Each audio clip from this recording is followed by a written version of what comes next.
Clasificación B, bajo supervisión de un adulto.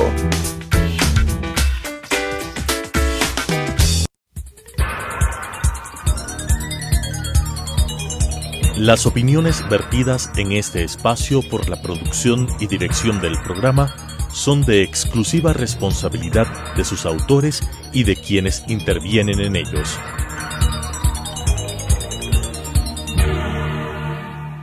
Telesucesos Canal 29 presenta Enfoques, pensamiento libre y crítico. Día a día buscaremos diferentes visiones para la comprensión de la realidad del tercer milenio. Enfoques, un espacio que une noticia, análisis y opinión. Bienvenidos. Gracias por estar con nosotros semana a semana aquí en Enfoques. El día de hoy tenemos como invitado al economista Mauricio Pozo, con el que queremos hablar sobre la situación económica del país. El país, economista Pozo, que ha logrado una renegociación con los tenedores de los bonos. ¿En qué consiste esto? ¿Qué ventajas, desventajas tenemos como Ecuador negociando en estos términos y haciendo algo que ustedes recomendaban y usted a nivel personal desde hace varios años? ¿Cómo analiza la negociación a la que ha llegado el Ecuador? Bueno, gracias por la entrevista. En primer lugar, indicar que era una de las necesidades que tenía el programa económico desde hace algún tiempo atrás. Acaba de concretarse el proceso.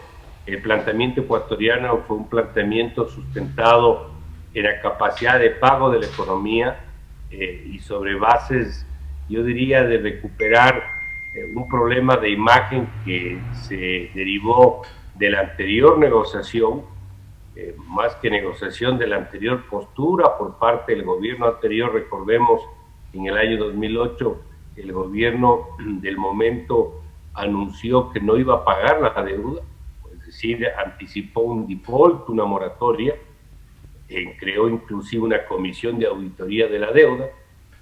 Con este anuncio los precios se desplomaron y cuando estaban abajo dijo, ahora recompro. Esa forma de manejar fue muy mal vista por los mercados y lamentablemente a lo largo de los años nos ha pasado la factura con las tasas de interés que nos ha tocado pagar para poder recibir financiamiento.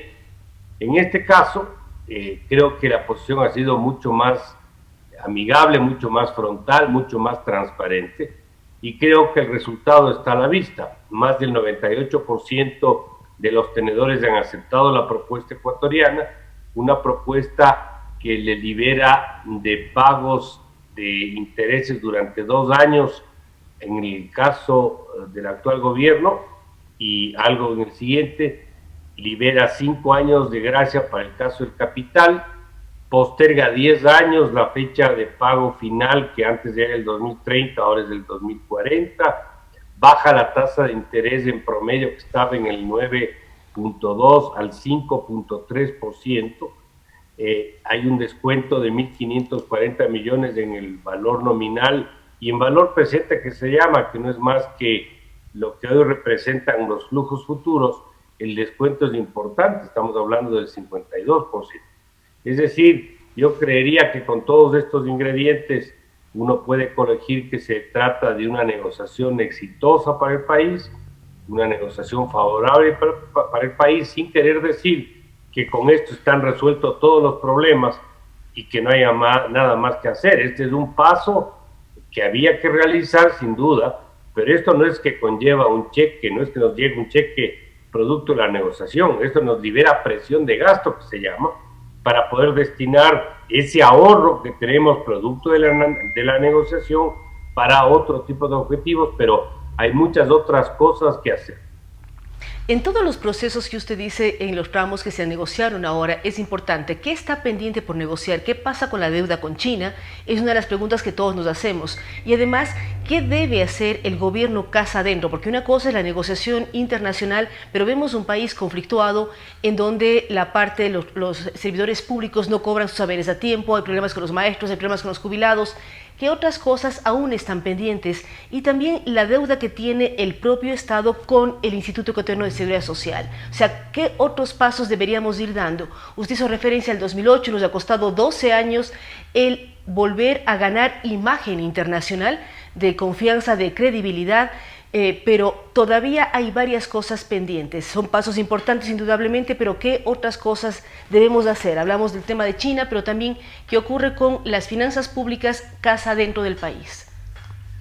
Bueno, como estábamos conversando, Claudia, esta es una pieza de un rompecabezas más grande. La deuda comercial, que en este caso es la deuda con los tenedores de bonos, representa 17.235 millones en una cifra de casi 60.000 millones de dólares. Es decir, es un poco más del 30%. Ya. Hay otros segmentos de deuda, como es la deuda bilateral.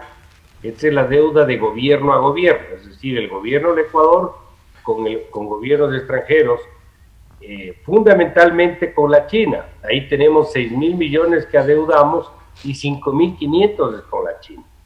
Esas obligaciones tienen que replantearse, tienen que de alguna manera redefinirse, porque las condiciones sobre las cuales han estado sustentadas no son las mejores. Ahora tenemos que buscar un proceso difícil, pero que necesitamos resolver, que es la relación con ellos, porque como entenderán, en primer lugar, la China se ha convertido en el principal prestamista del Ecuador. Es un país que ha participado en los principales proyectos de infraestructura.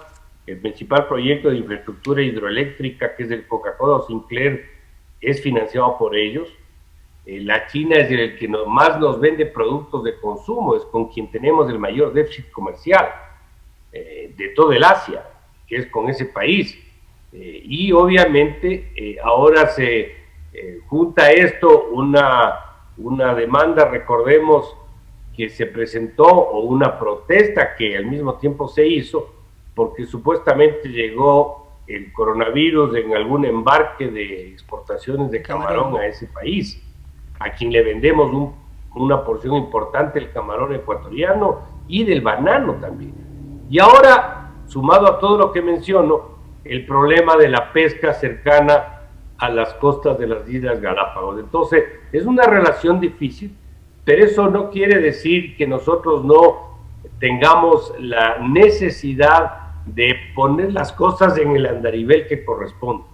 Una cosa es la deuda comercial, financiera, entre el Estado ecuatoriano y los bancos chinos, que son propiedad del gobierno chino. Ahí hay que buscar un acuerdo en esa franja. Otra cosa es la relación comercial de las exportaciones de Petroecuador o Petroamazonas a los compradores chinos de petróleo. ¿Okay? Eso es un ámbito de la discusión. El otro ámbito es que nosotros defendamos nuestros propios derechos de la zona protegida de las Galápagos, donde tenemos no solamente la razón, sino tenemos el apoyo en general de la comunidad internacional. Entonces, creería yo que no deberíamos empezar a mezclar las cosas, porque por buscar el financiamiento adicional que estamos esperando, 2.400 millones, y el replanteo de la deuda, no podemos hacernos, como se dice vulgarmente, los locos con lo que está pasando en la cercanía de las islas. Entonces yo creo que cada cosa hay que tratar en su andarivel, en su ruta y en su tratamiento específico. Ahora, por otro lado, tenemos la deuda con los multilaterales, que ahí la lógica va en la línea de que el financiamiento sea más grande que lo que les pagamos. ¿Por qué razón? Porque es financiamiento barato y en condiciones muy adecuadas. Y adicionalmente el tratamiento de la deuda interna, donde el principal acreedor, como usted bien menciona, es la seguridad social. Ahí que hay que hacer una reforma integral al tema del seguro, pero un replanteamiento de la deuda, no para pagarle menos como Estado, sino para que eso cuadre con los vencimientos de la deuda pública general y la externa, para que el flujo de pago en el presupuesto sea mucho más accesible. Entonces, esta es una parte de la película en el tema de la deuda en los distintos ámbitos de cómo tiene que ser tratado. Falta todavía todo el resto, un tamaño del Estado sobredimensionado, absolutamente obeso, que tiene que seguirse reduciendo.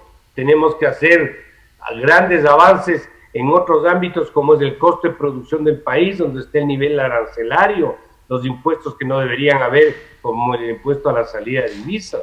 Tenemos que mejorar nuestra relación comercial para buscar acuerdos que nos impida pagar impuestos cuando exportamos. Es decir, la tarea es larga. Un Banco Central independiente que, por ejemplo, cambie el sistema de determinación de tasas de interés para buscar mayor presencia de banca internacional. Y no me quiero extender, Claudio, pero lo que estoy tratando de decir es que falta mucho por hacer. No creo que se lo pueda hacer en este gobierno todo. Tendrá que ser continuado y a profundidad por el siguiente, pero esto que se acaba de lograr es bueno, pero que se entienda bien, es solamente una parte de un pedazo mucho más grande. Es una parte, pero como usted bien señala, Mauricio, son pasos importantes. ¿Cómo hacer cuando además estamos vísperas de un proceso electoral en febrero del próximo año para que los diferentes candidatos que ya empiezan a mencionarse, había un artículo que hablaba ya de 25 precandidatos a la presidencia de la República, tengan acuerdos generales de políticas de Estado y las cosas positivas que se han hecho, que muchos economistas, muchos analistas, muchas personas están de acuerdo con lo que se logró con los bonos, los pasos de mejorar la imagen internacional, para que este tipo de políticas se mantengan y no volvamos a cero en un nuevo gobierno? ¿Cómo lograr un gran acuerdo nacional? Estamos hablando de la parte económica, podríamos hablar de otras, pero la parte económica es la que preocupa a todos. Hemos vivido y estamos enfrentando el tema de la pandemia. Hemos vivido este año todo lo que el derrumbe de los precios del crudo, se ha roto el OCP, se ha roto el SOTE, una serie de temas que además agravan aún más la crisis económica. ¿Cómo lograr que los precandidatos que ya empiezan a mencionarse en una gran cantidad de nombres lleguen a un acuerdo mínimo de proteger imagen país y respetar las negociaciones que se están haciendo? A ver, es una pregunta de fondo. Yo creería que la ciudadanía en general, los colectivos ciudadanos, los que tenemos posibilidad de acceder a los medios, el área académica, las universidades, entre muchos otros con los gremios, me parece que debemos de exigirle a los candidatos la preservación de ciertas líneas de acción sobre las cuales deberían actuar. A cualquier candidato y a cualquier gobierno futuro le va a convenir que el país de alguna manera esté encarrilado en materia económica, que tenga que de alguna manera hacer un trabajo sobre una ruta ya preestablecida. El manejo fiscal ordenado no debería ser sujeto a discusión. ¿Quién puede estar en desacuerdo con eso? ¿Quién puede contravenir un principio de que hay que ahorrar cuando hay excedentes, que hay que endeudarse de manera adecuada, que hay que mejorar la calidad del gasto, que hay que reducir un sector público absolutamente sobredimensionado? Creo que son principios fundamentales sobre los cuales es difícil discrepar. El cómo probablemente podemos discutir, pero a dónde queremos llegar creo que no debería haber diferencias. Una reforma integral a la seguridad social, eso es una bomba de tiempo. ¿Quién puede estar en desacuerdo con eso? ¿Quién puede estar en desacuerdo con que el costo de producción en el Ecuador, impuestos excesivos, temas de tramitología, costos de importación que están fuera de lugar, una legislación laboral obsoleta y caduca, alejada de lo que son las necesidades de un mundo moderno y abierto como el actual? Esos principios deberían ser parte de lo que haga una siguiente administración. Y cuando usted me pregunta qué deberíamos hacer, yo creo que deberíamos exigir a los candidatos y a los que vayan a participar en una contienda electoral que se pronuncien sobre estos temas para que podamos poco a poco ir de alguna manera circunscribiendo los problemas en unos 5 o 6 fundamentales que sean de beneficio para todos y que tengamos de alguna manera una opinión similar, que discrepemos de cómo vamos a mejorar el equilibrio fiscal. Bueno, será una discusión más de técnicos, pero no puede estar en duda esos principios de disciplina. No podemos ni siquiera imaginar que hay que volver al desorden que se vivió durante tantos años. Eso debería estar absolutamente fuera de cualquier tipo de discusión. Hay una serie de elementos que usted menciona, pero por ejemplo, vemos precandidatos presidenciales que están en contra de la minería, otros a favor de la minería. La minería puede ser un rubro muy importante para el Ecuador, ya está convirtiéndose en un rubro importante.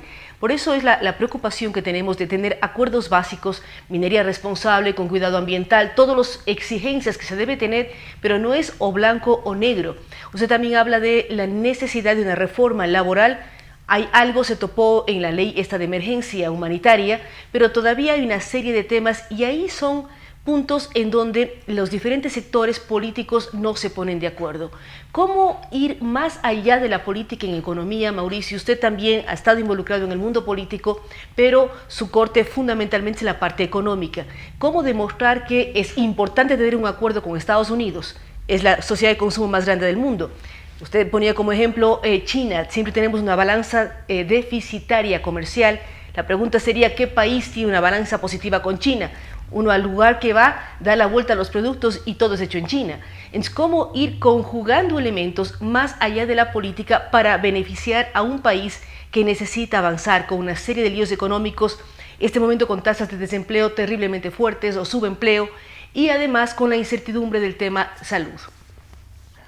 Aquí yo creería que hay que trabajar sobre una suerte de ruta por donde debemos todos transitar. Fíjese, yo creo que parte del problema es que una gran mayoría, y a veces lamento decir esto, no entiende cómo manejar el tema económico para beneficio de las grandes mayorías. ¿A qué me refiero? Todos queremos un país mejor, en progreso, con menos pobres y con más empleo. Y la respuesta obvia es que sí, todos queremos eso. Yo creo que nadie puede estar en contra de eso. Bueno, ¿cómo hacemos para lograr eso? Para lograr eso se necesitan unos pocos pero fundamentales elementos. En primer lugar, una economía sana y ordenada. Hay que ordenar la casa. En desorden esto no funciona. Y el orden significa todos los principios o parte de los que mencioné y muchos otros más. Ese es un elemento, una condición que se llama necesaria, aunque no suficiente, para que el país pueda crecer y prosperar. Los escenarios económicos para los siguientes años, de acuerdo a varias fuentes de información, Fondo Monetario, Banco Mundial, CEPAL, el propio gobierno, apunta a que el país crecería en los siguientes 5 años a tasas promedio anuales de entre el 1 y el 2%. Eso es inadmisible. Ese es un crecimiento no solamente pobre, sino que puede ser destructivo, porque si nosotros vamos a crecer así, vamos a terminar al término del siguiente gobierno, hablemos del 2025, con una década sin crecer. Claudia, ¿sabes lo que significa una década sin crecimiento económico? Este año va a haber recesión, más o menos del menos 10%, y más los 4 o 5 años anteriores donde no ha habido crecimiento, y 5 años más con un crecimiento que es entre 1 y el 2, que es decir, igual al crecimiento poblacional, o sea, crecimiento real cero. Eso significa que opciones de empleo no va a haber en una década. ¿Qué gobierno va a poderse mantener con fuerza para tomar decisiones cuando el principal problema no ha sido resuelto? Que ha sido el problema del empleo, que era el principal problema y ahora sigue siendo el principal problema. Entonces, para que eso cambie, no solamente es del ordenamiento que cité, se requiere crecimientos más acelerados. ¿Y cómo crece un país? Un país crece con inversión. ¿Y cuándo hay inversión? Cuando tenemos algunos elementos que se producen: estabilidad tributaria, una justicia independiente, cercanía con la comunidad internacional, presencia de inversión extranjera. Todos esos principios para poder crecer e identificar algunos proyectos, a mi criterio, estratégicos, que le den esa especie de motor de impulso al crecimiento. Lo que tuvimos en el 2001, por ejemplo, con la construcción del OCP, que nos permitió un impulso de crecimiento por 2-3 años, hay que hacer eso, identificar 2-3 proyectos grandes que nos atraigan liquidez importante y que nos den ese estímulo de crecimiento hacia adelante para poder entrar en el ritmo que el país requiere. Esos son, por poner unos pocos elementos, los sustantivos principios sobre los cuales debería trabajarse hacia adelante para una siguiente administración, y que tendrían que ser, creería yo, pedidos colectivos, pedidos de la ciudadanía, sobre los cuales las próximas autoridades tengan que trabajar. Muchísimas gracias, Mauricio. Creo que usted es extremadamente claro en esto. Necesitamos una economía sana y ordenada como base fundamental, y después empezar a ver proyectos importantes en los que se involucre el país que generen crecimiento. Los datos que usted nos da son terriblemente preocupantes. Pensar que los próximos 4 o 5 años, en el mejor escenario, porque es así, creceríamos 1 o 2%, estamos hablando de un estancamiento extremadamente fuerte, más aún cuando hablamos de que este año vamos a decrecer un 10% por todos los temas que estamos enfrentando. El mundo entero está con problemas, pero hay que ver qué alternativas tenemos. Queremos agradecer al economista Mauricio Pozo su presencia aquí en Enfoques. Él ha sido muy claro al analizar lo que ha pasado con la renegociación de los bonos de la deuda externa. Él habla de que es aproximadamente el 30% que se ha negociado de manera positiva. Es un primer paso importantísimo para el país.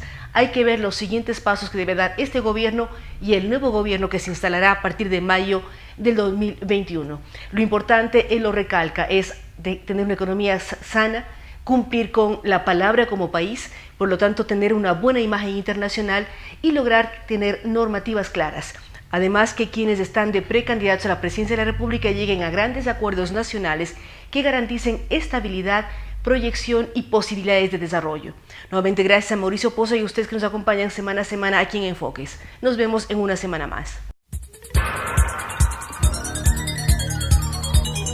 Las opiniones vertidas en este espacio por la producción y dirección del programa son de exclusiva responsabilidad de sus autores y de quienes intervienen en ellos.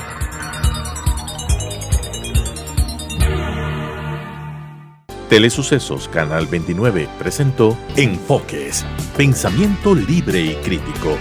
Día a día buscaremos diferentes visiones para la comprensión de la realidad del tercer milenio. Enfoques, un espacio que une noticia, análisis y opinión.